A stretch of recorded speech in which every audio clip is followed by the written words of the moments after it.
शनि प्रदोष व्रत कथा। हिंदू धर्म में शनि प्रदोष व्रत कथा का बहुत ही अधिक महत्व होता है। इस व्रत के शनिवार के दिन पड़ने के कारण शनिदेव को समर्पित होता है। ऐसी मान्यता है कि प्रदोष काल में शनिदेव की पूजा करने से शनि दोष से मुक्ति मिलती है और जीवन में सुख समृद्धि आती है और जीवन में किसी प्रकार का कोई कष्ट नहीं होता है।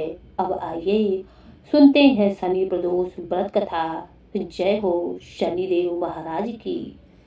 शनि प्रदोष व्रत कथा के अनुसार प्राचीन काल में एक नगर था। उस नगर में एक सेठ और सेठानी रहा करते थे। सेठानी के घर में हर प्रकार की सुख सुविधाएं थीं, लेकिन संतान नहीं होने के कारण सेठ और सेठानी हमेशा दुखी रहते थे। काफी सोच विचार करके सेठ जी ने अपना काम नौकरों को सौंप दिया और खुद सेठानी के साथ तीर्थ यात्रा पर निकल पड़े। अपने नगर से बाहर निकलने पर उन्हें एक साधु मिले जो ध्यान मग्न बैठे हुए थे। सेठ जी ने सोचा क्यों न साधु से आशीर्वाद लेकर आगे की यात्रा आरंभ की जाए। सेठ और सेठानी ऐसा सोचकर साधु के निकट जाकर बैठ गए। साधु ने जब आंखें खोली तो उन्हें ज्ञात हुआ कि सेठ और सेठानी काफी समय पहले से आशीर्वाद की प्रतीक्षा में बैठे हुए हैं। साधु ने सेठ और सेठानी से कहा कि मैं तुम्हारा दुख जानता हूँ, तुम शनि प्रदोष व्रत करो, इससे तुम्हें संतान सुख प्राप्त होगा। साधु ने सेठ सेठानी को प्रदोष व्रत की विधि भी बतला दी और भगवान शंकर की निम्न वंदना भी बतला दी, जो कि वंदना इस प्रकार थी। हे रुद्रदेव शिव शंकर नमस्कार, शिव शंकर जगुगुरु नमस्कार, हे नीलकंठ सूर्य नमस्कार, सती मौली चंद्रसुख नमस्कार, हे उमाकांत सुधी नमस्कार, उग्रत्व रूप मन नमस्कार, ईशान ईश प्रभु नमस्कार, विश्वेश्वर प्रभु शिव नमस्कार। दोनों साधु से आशीर्वाद लेकर और यह मंत्र सुनकर तीर्थ यात्रा के लिए आगे चल पड़े।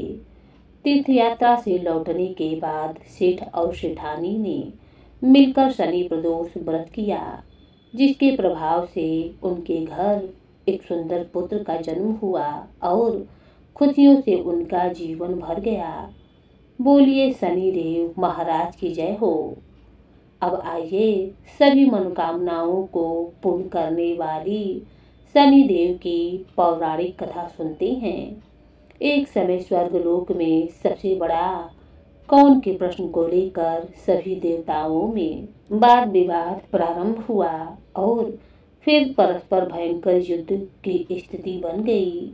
सभी देवता देवराज इंद्र के पास पहुँचे और बोले, हे देवराज, आपको निर्णय करना होगा कि 9 ग्रहों में सबसे बड़ा कौन है। देवताओं का प्रश्न सुनकर देवराज इंद्र उलझन में पड़ गए और कुछ देर सोचने के बाद बोले, हे देवगणों, मैं इस प्रश्न का उत्तर देने में असमर्थ हूँ। पृथ्वी लोक में उज्जैनी नगरी में राजा विक्रमादित्य का राज्य है। हम राजा विक्रमादित्य के पास चलते हैं क्योंकि वह न्याय करने में अत्यंत लोकप्रिय हैं। उनके सिंहासन में अवश्य ही कोई जादू है कि उस पर बैठकर राजा विक्रमादित्य दूध का दूध और पानी का पानी अलग करने का न्याय करते हैं। देवराज इंद्र के आदेश पर सभी देवता पृथ्वी लोक पर उज्जैनी नगरी में जा पहुँचे। देवताओं के आगमन का समाचार सुनकर स्वयं राजा विक्रमादित्य ने उनका स्वागत किया। महल में पहुंचकर जब देवताओं ने उनसे अपना प्रश्न पूछा तो राजा विक्रमादित्य भी कुछ देर के लिए परेशान हो उठे, क्योंकि सभी देवता अपनी अपनी शक्तियों के कारण महान शक्तिशाली थे। किसी को भी छोटा या बड़ा कह देने से उनके क्रोध के प्रकोप से भयंकर हानि पहुंच सकती थी। तभी राजा विक्रमादित्य को एक उपाय सूझा और उन्होंने विचित्र धातुओं स्वर्ण, रजत, कांसा, तांबा, सीसा, रंगा, जस्ता, अभ्रक और लोहे के 9 आसन बनवाए। धातुओं के गुणों के अनुसार सभी आसनों को एक दूसरे के पीछे रखवा कर उन्होंने देवताओं को अपने अपने सिंहासन पर बैठने को कहा। सब देवताओं के बैठने के बाद राजा विक्रमादित्य ने कहा, आपका निर्णय तो स्वयं हो ही गया है। जो सबसे पहले सिंहासन पर विराजमान है वही सबसे बड़ा है। राजा विक्रमादित्य के निर्णय को सुनकर शनि देवता ने सबसे पीछे आसन पर बैठने के कारण अपने आप को छोटा जानकर क्रोधित होकर कहा, हे राजन, तुमने मुझे सबसे पीछे बैठाकर मेरा अपमान किया है। तुम मेरी शक्तियों से परिचित नहीं हो। मैं तुम्हारा सर्वनाश कर दूंगा। सूर्य एक राशि पर 1 महीने, चंद्रमा 2.25 महीने, मंगल 1.5 महीने, बुध और शुक्र 1 महीने, बृहस्पति 13 महीने रहते हैं, लेकिन मैं किसी राशि पर 7.5 वर्ष तक रहता हूँ। बड़े बड़े देवताओं को मैंने अपने प्रकोप से पीड़ित किया है। राम को 7.5 के कारण ही वन में जाकर रहना पड़ा था और रावण को 7.5 के कारण ही युद्ध में मृत्यु का शिकार बनना पड़ा था। उसके वंश का सर्वनाश हो गया। राजा, अब तू भी मेरे प्रकोप से नहीं बच सकेगा।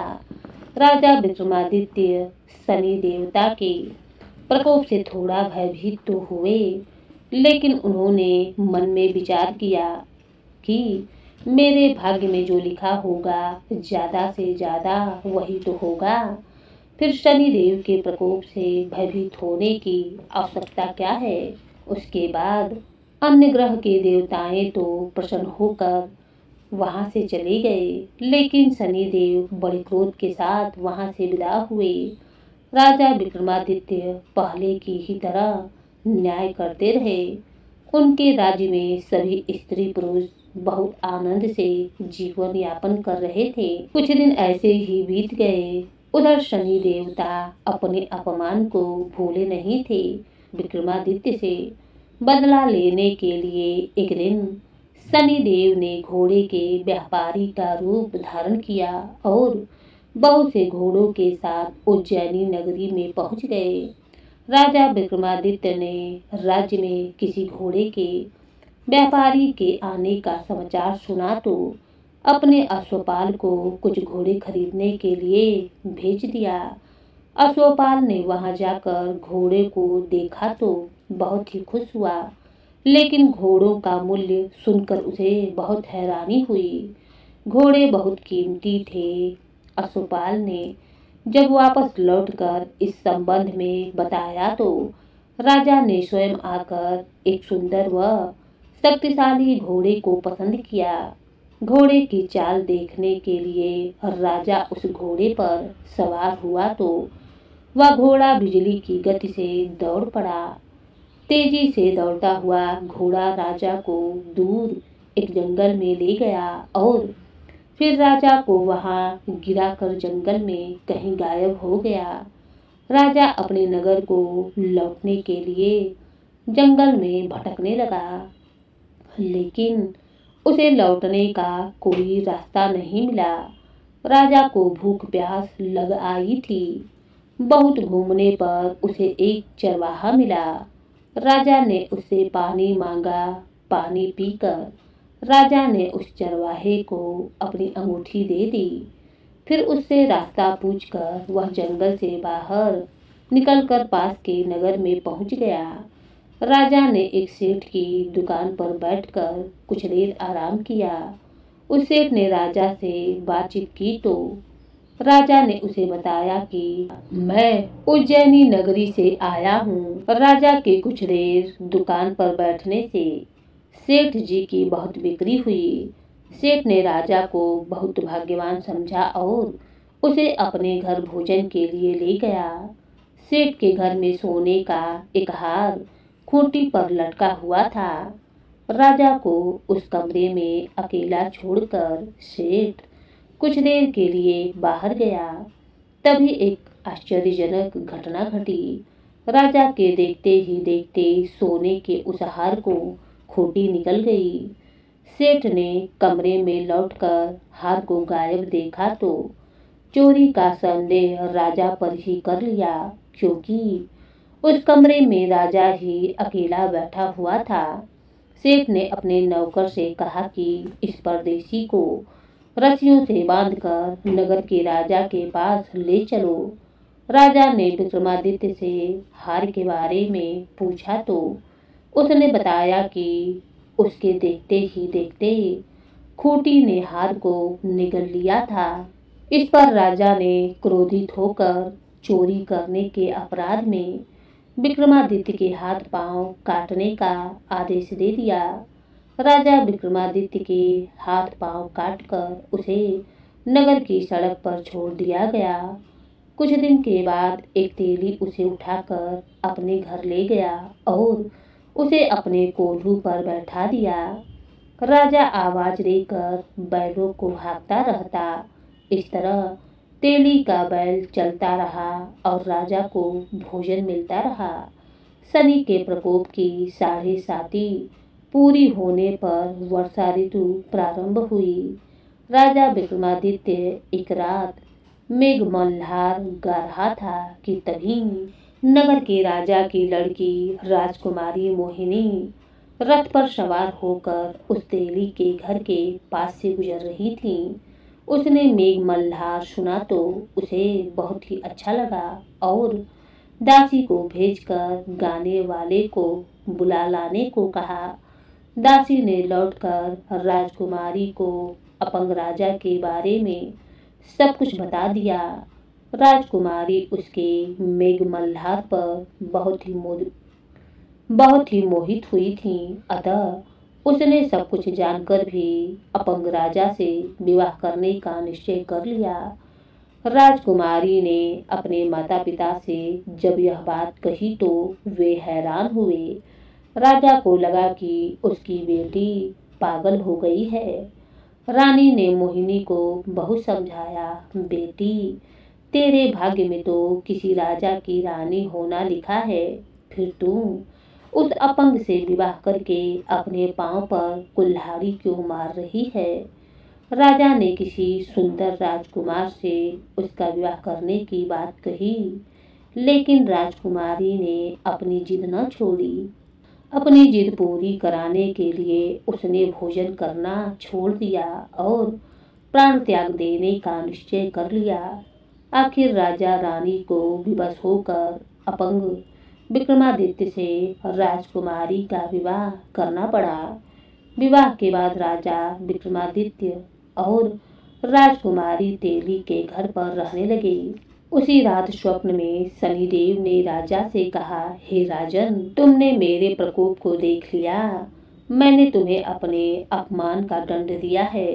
राजा ने शनिदेव से क्षमा करने को कहा और प्रार्थना की कि हे शनिदेव, आपने जितना दुख मुझे दिया है अन्य किसी को न देना।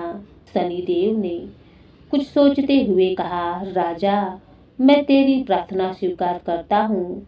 जो कोई स्त्री पुरुष मेरी पूजा करेगा, शनिवार को व्रत करके मेरी कथा सुनेगा, उस पर मेरी अनुकंपा बनी रहेगी, उसे कोई दुख नहीं होगा। शनिदेव को व्रत करने और चींटियों को आटा डालने से, शनिवार को व्रत करने और चींटियों को आटा डालने से मनुष्य की सभी मनोकामनाएं पूरी होंगी। प्रातःकाल राजा विक्रमादित्य की नींद खुली तो अपने हाथ पांव देखकर राजा को बहुत ही खुशी हुई। उसने मन ही मन शनिदेव को प्रणाम किया। राजकुमारी भी राजा के हाथ पांव सही सलामत देखकर आश्चर्य में डूब गई। तब राजा विक्रमादित्य ने अपना परिचय देते हुए शनिदेव के प्रकोप की सारी कहानी कह सुनाई। सेठ को जब इस बात का पता चला तो दौड़ता हुआ तेली के घर पहुंचा और राजा के चरणों में गिरकर क्षमा मांगने लगा। राजा ने उसे क्षमा कर दिया क्योंकि यह सब तो शनिदेव के प्रकोप के कारण हुआ था। सेठ राजा को अपने घर ले गया और उसे भोजन कराया। भोजन करते समय वहां एक आश्चर्यजनक घटना घटी। सबके देखते ही देखते उस खोटी ने वह हार उगल दिया। सेठ जी ने अपनी बेटी का विवाह भी राजा के साथ ही कर दिया और बहुत से स्वर्ण आभूषण धन आदि देकर राजा को विदा किया।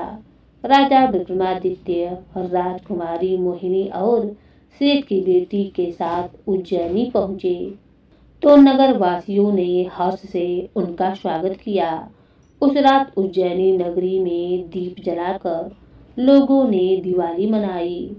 अगले ही दिन राजा विक्रमादित्य ने पूरे राज्य में घोषणा करवाई कि शनिदेव सब देवों में सर्वश्रेष्ठ हैं। प्रत्येक स्त्री पुरुष शनिवार को उनका व्रत करे और कथा अवश्य सुने। राजा विक्रमादित्य की घोषणा से शनिदेव बहुत ही प्रसन्न हुए। शनिवार का व्रत करने और कथा सुनने के कारण सभी लोगों की मनोकामनाएं शनिदेव की अनुकंपा से पूरी होने लगी। सभी लोग आनंद पूर्वक रहने लगे। बोलिए शनिदेव महाराज की जय हो। अगर वीडियो पसंद आई हो तो हमारे चैनल को प्लीज सब्सक्राइब करें। धन्यवाद।